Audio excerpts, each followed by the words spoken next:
شروع کرتا ہوں اللہ تعالیٰ کے نام سے جو بڑا مہربان اور نہایت رحم والا ہے۔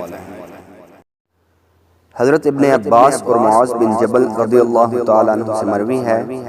اور امام ترمذی نے اس میں یہ اضافہ کیا ہے، اللہ نے فرمایا محمد صلی اللہ علیہ وآلہ وسلم، کیا آپ جانتے ہیں کہ مقرب فرشتے کس چیز کے بارے میں بحث و مباحثہ کر رہے ہیں؟ میں نے عرض کیا جی ہاں، گناہ ختم کرنے والے اعمال کے بارے میں بحث کر رہے ہیں، اور گناہ ختم کرنے والے اعمال یہ ہیں: نمازوں کے بعد مسجد میں بیٹھے رہنا، باجماعت نماز پڑھنے کے لیے پیدل چل کر جانا، اور ناگواری کے باوجود خوب اچھی طرح وضو کرنا۔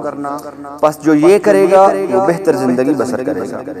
اور اس کی موت بھی اچھی ہوگی، اور وہ گناہوں سے ایسے پاک ہو جائے گا جیسے اس کی ماں نے اسے آج جنم دیا۔ اور فرمایا محمد صلی اللہ علیہ وآلہ وسلم، جب آپ نماز سے فارغ ہو جائیں تو یہ دعا کیا کرو: اے اللہ،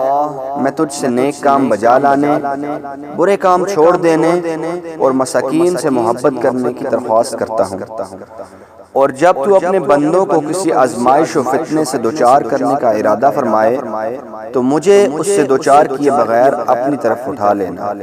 اور آپ صلی اللہ علیہ وآلہ وسلم نے فرمایا بلندی درجات والے اعمال یہ ہیں: سلام عام کرنا، کھانا کھلانا، اور جب لوگ سو رہے ہوں تو نماز تہجد پڑھنا۔